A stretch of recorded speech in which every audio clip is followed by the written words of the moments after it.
Good morning, everyone, and thank you for joining another Heart for PCOS interview. Today, we have a very special guest who is joining us as part of the Heart for PCOS 10th anniversary, Dr. Mary Clare Haver. Dr. Mary Clare Haver is a wife, mom, physician, and an entrepreneur who has devoted her adult life to women's health. As a board-certified OBGYN in Houston area, Dr. Haver has delivered thousands of babies, completed thousands of women exams, counseled patients, and has taught residents and did everything an academic professor and OBGYN could do. She's also the creator of the Galveston Diet, which is a nutrition program created and designed for women in menopause. The Galveston Diet helps women reach their health and wellness goals through an anti-inflammatory approach to nutrition. Dr. Haver believes in the power of nutrition to combat inflammation and highly recommends the unlimited benefits of intermittent fasting. As part of her ongoing research, she became certified in culinary medicine in 2019, which specializes in medical nutrition. Welcome, Dr. Haver. Thank you so much for coming and joining us today to talk about the Galveston Diet and menopause and PCOS. Oh, thank you so much for having me. It's wonderful to be here. Absolutely. I'm so excited to be able to sit down and talk with you because a lot of times when we are talking about PCOS, the information often points to women of reproductive age. However, PCOS is a lifelong condition, and often when patients reach perimenopause and menopause, PCOS is thought to be a non-entity.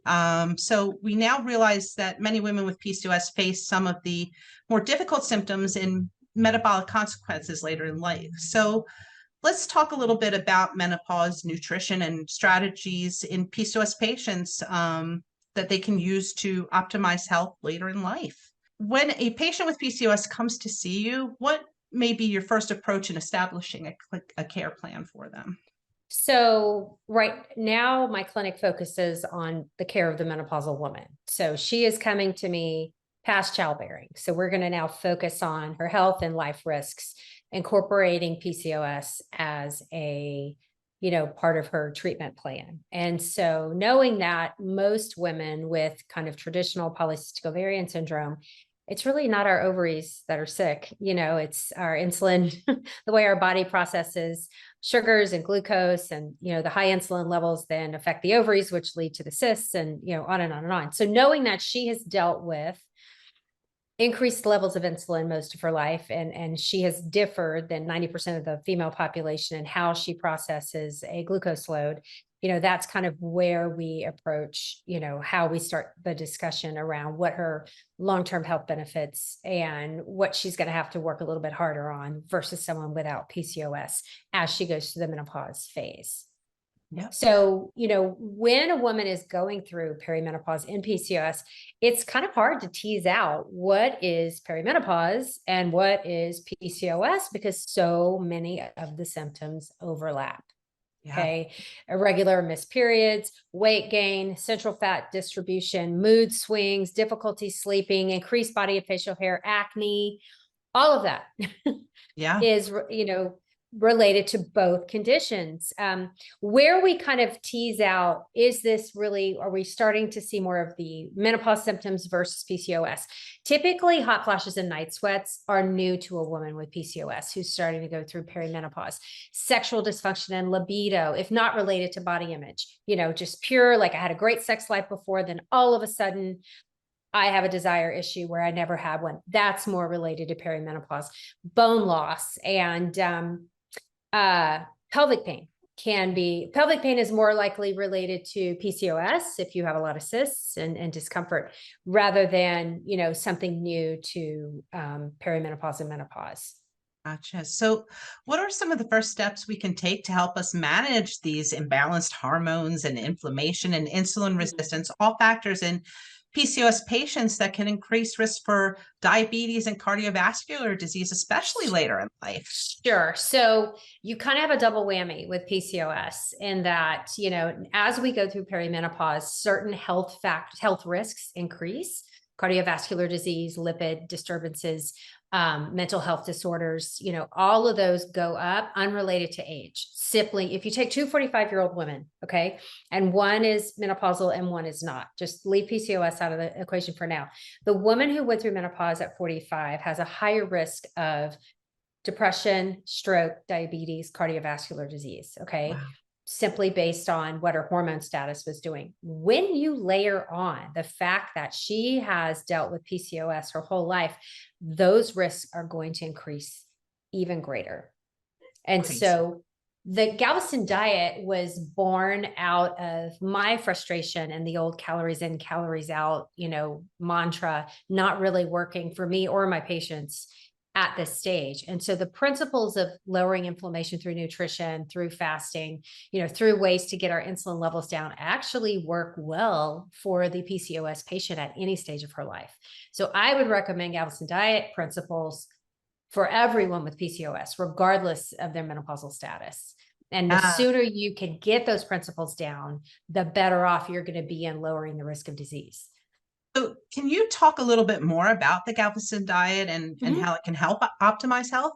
Sure. So there's kind of three actions or tenets to the program. And they're all meant to work synergistically together. They're not going to change your hormone levels. I can't do that. The only way I can do that is to give you back your 25-year-old ovaries, and that ship has sailed. So, this is going to optimize your enzymes, your cellular functions, your mitochondria, so that you can work more efficiently, so that the lowering, the hormone fluctuations aren't going to affect you as much. Okay. So the first thing that we teach is intermittent fasting. I don't love fasting by itself for weight loss. I don't think it's a great way to lose weight. I think it's a great way to have disordered eating. I think it can trigger things in some patients, but when done well and done right, it can lower insulin levels and lower inflammation levels and make things kind of work better. There's something about when we stress the body out just enough. Think about weightlifting. Okay. If we stress our muscles out through lifting something heavier than air, the body responds by hypertrophy and making the muscle stronger, right? Our cells kind of work the same way. When we stress them out with fasting just enough without breaking them, we actually end up with a cell that's more resilient and less likely to succumb to disease processes. And so that's kind of the principle around fasting. When we combine that with the second tenet, which is anti-inflammatory nutrition, learning about the foods that are universally inflammatory in all patients. I'm not talking about gluten. I'm not talking about dairy. Those are in certain people, and you have to find that out about yourself. Okay. Things like nitrites and artificial colors and flavors and advanced glycation end products and things that we know cause inflammation in most people. Things that disrupt the gut microbiome, learning to limit those in moderation, and then really, really load up on the things we know fight inflammation: fruits, vegetables, colorful things loaded with fiber and micronutrients and all that. And then the third part of the program is really kind of putting it all together and focusing on macro and micronutrients. So learning about how important magnesium is, how important fiber is, how important omegas are, what these things can do to our body, and make sure that we're getting enough through food, and then supplementing if there's a gap. I don't recommend blanket supplementation for everyone. You absolutely can get everything you need to be healthy from food. It's hard given our state of the world and how we get food and our schedules and our lives. We supplement because we have gaps there, but we really should fight to get most of our nutrition from food. And then, and we do the meal plans in the last phase and just kind of help you put it all together in a way that makes sense for you. Absolutely. I would love you to touch a little bit more on the intermittent fasting, because I think it gets a bad rap, and I've read a lot of information and research about how beneficial it can be, especially for patients with PCOS. So you had talked a little bit about it, that it's not really fasting in the sense of fasting. So what exactly is intermittent fasting? So fasting medically just means a period of time without eating. Okay. And that could be 10 minutes to 24 hours, whatever that means. And so fasting just means to go without food. And so when I got excited about the studies, and they were the ones that kind of triggered me, were done on neuroinflammation, on Alzheimer's and dementia studies. And, they started with animal models and then moved it to humans, looking at fasting in different windows and what it would do to cognitive ability, and actually started using it as a treatment for Alzheimer's and dementia, and the patients were doing really well with it. And it seemed to lower the levels of neuroinflammation in the brain. And so I was like, okay.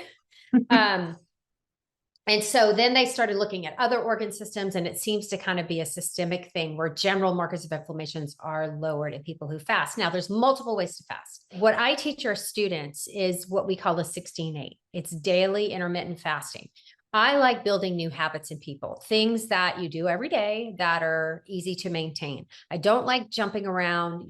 There are medical benefits to doing like the 5-2, which is eating whatever you want 5 days a week, then fasting, super extreme fast 2 days a week. There are medical benefits to that, but that's I don't like when you can put things off. I mean, I know human nature, and most of our students in Galveston Diet say, look, this is the part I was scared about the most and has been the easiest thing for me to maintain. Now, when you approach fasting, it's not an all or nothing. And I advise my students and my patients to really approach it and give yourself 6 weeks. That was the best advice I got. Like, don't jump into this tomorrow. You're not going to wake up tomorrow and fast for 16 hours and feel good. It's going to hurt. Okay. So what I did and what I was advised to do, and it worked beautifully for me, was push that eating window out by 15 minutes. So the first thing I had to do was learn how to drink my coffee black. I was not willing to give up coffee, but I had to change the way I drink it. So I used to pour all kind of concoctions and stuff in my coffee to make it taste good. And first thing I had to do was learn how to stop doing that. So I gave myself a couple of weeks to like slowly decrease the amount of additives, whatever those were. It was equal, which is terrible, which is pro-inflammatory, and milk, which in itself, milk, I have no lactose issues, and I don't have a protein allergy. So to dairy, so I can handle dairy. And so that was tough. That was like, I had to muscle through that part. But after a couple of weeks, I'm literally sipping on black coffee right now. Once I learned how to find good quality coffee, add a little salt to the grinds, maybe a touch of cinnamon, that really helped cut the bitterness. I'm totally fine now. And so then I started pushing out when I would break my fast, like my breakfast, by about 15 minutes. So I, used to eat at like 6:30, then I pushed it to 6:45. And I did that for 3 or 4 days. Then I pushed it to 7. And I did that over the course of several weeks till one day I got to noon and I was like, oh, I did it. I'm a faster, and awesome. If you just give your body a chance to adjust, you won't have the reactive hypoglycemia. You'll feel so much better. Now, do I fast every day perfectly? Of course not. I'm human. I get ill. I travel. I'm occasionally hungover, holidays are coming.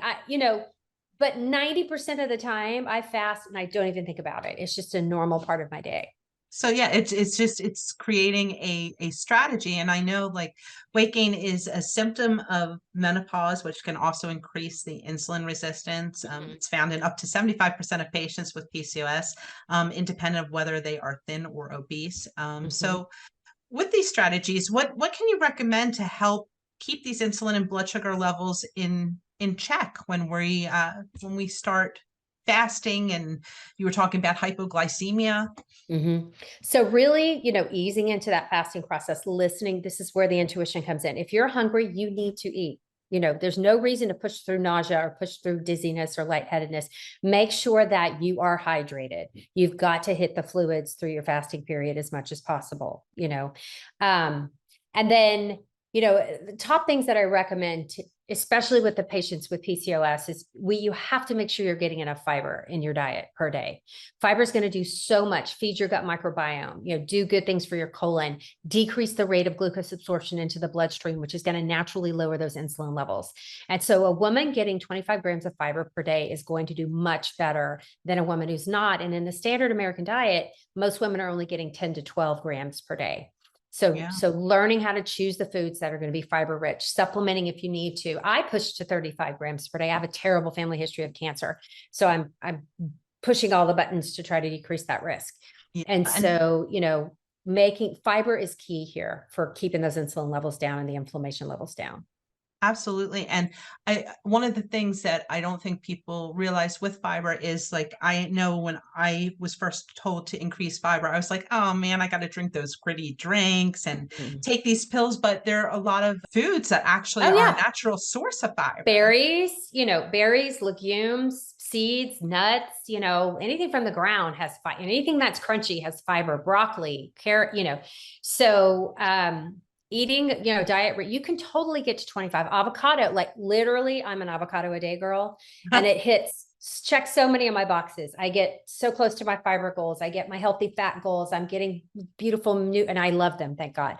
Nutrients, fiber, sprinkling chia and flax and hemp on different salads and smoothies, to try to up my fiber intake. Adding, toasting chickpeas is a trick that I love to do, and throwing those on a salad or as a side, are easy ways to up your fiber intake. So on this whole theme of foods, do the type of foods that we eat matter with PCOS and menopause? And if so, why would they matter? So we can't, definitely in PCOS, if you can lower your insulin levels, your ovaries will respond accordingly. And so your disease process tends to get better. And, I don't want to make a blanket statement for everyone, but you can really, this is one of the diseases that absolutely you can change the outcome with nutrition, outside of what your weight's doing. Weight is not a good measurement of health. We can be healthy at almost every size. I'm not here to skinny is not the way, but but with with the right nutritional choices, especially if you're trying to get pregnant, there's so much that you can do to increase your outcome and make your ovaries function better. Also, as part of your Galveston diet, you also talk a little bit about supplementation, and in particular with PCOS and also with menopause, you sometimes deal with vitamin deficiencies like vitamin D and vitamin B. So can you talk a little bit about supplementation and how it can help fill in the gaps and support your health? Sure. So there are certain things that we know most people, if you're eating kind of the way most Americans eat, that you're most likely going to be deficient in. And women, especially, most of the studies I read are in women 35 plus. So, but magnesium is a big one. So first, choosing foods that are rich in magnesium. Fiber is another one. Vitamin D is huge. Vitamin D mostly comes from our exposure to sunlight. But if you live in an area that doesn't have sun, if you have a darker complexion, if you have, poor absorption in the gut because you've had gastric surgery or some gastrointestinal disease, there's lots of reasons. About 80% of my menopausal patients are severely vitamin D deficient. So that is one I feel safe and comfortable blanket recommending for everyone. Vitamin D is a hormone, and it helps with everything. And I can't tell you the patients who had sleep issues, hair issues, skin issues, whatever, and got their vitamin D levels back up to normal. And they're like, oh my God, that's what it was. For me, it made a profound impact because I had almost non-existent vitamin D levels. And, I kept saying, oh, it's just my hormones, it's my PCOS, which that contributes. But the biggest factor was the vitamin D, which is crazy. You just don't think about that. You don't think about it. Yeah. No. So let me ask you a question, since we're talking about menopause. What about HRT? Is it good or bad with PCOS or with menopause in general? I think overall it's good. So once you are completely through menopause, inborn errors of metabolism that you were born with that led to your PCOS are never going away. You're going to die with that, right? But your ovaries are dead. All of ours are, and so that's kind of taken out of the equation. So HRT becomes a different discussion. You kind of get put in the pool with everyone. Now you have to work harder at the nutrition, the exercise, the stress reduction, the sleep, because you didn't get the same level as health. You had to work so hard through your whole reproductive life. But HRT, I think every woman deserves the conversation. Yeah. Every woman deserves the option if she's a good candidate. Every woman deserves at least an hour of counseling to understand the risks, benefits, alternatives, indications of what it might possibly do for her health long-term. Yeah. And then it's up to her to make the decision and support from her healthcare provider, whichever way she decides to go.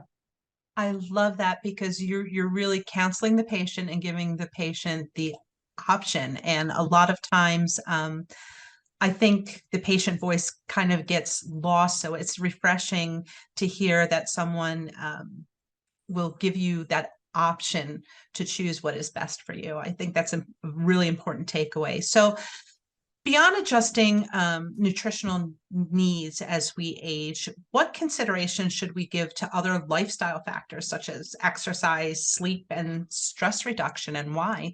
Sure. So stress reduction looks different for everybody because we all have different stressors. But the end result of all of our stress, however it manifests as far as what causes it in your body, is going to be cortisol. It's our fight or flight response. And even my daughter, who's 22, called me out the other night because I was in fight or flight over all the kids were at the house. We were talking about this off camera. And so my kids are home from college and they're bringing all these friends over. And my daughter's boyfriend came and I was so worried about what would he eat. I have girls, they barely eat anything. And so I was so anxious to feed this man child in my house. And I don't think he liked the first thing I prepared. So I was literally flipping out over should I go order food? Should I go pick up some fast food? Is he going to eat? And she said, Mom, you're in fight or flight over this. It's fine. He's not going to starve, And so my cortisol levels were through the roof right then, Yeah. and so just an example of, and I didn't sleep well that night, because the anxiety over it all. It's all worked out great. But, recognizing those cues. We can't control everything that happens in our lives, but recognizing that this is a thing, and then learning how to adjust that in your life. What is it going to take for you to bring those levels back down to get out of fight or flight? Or if it's that bad, you just have to be there in the moment and know that this will pass.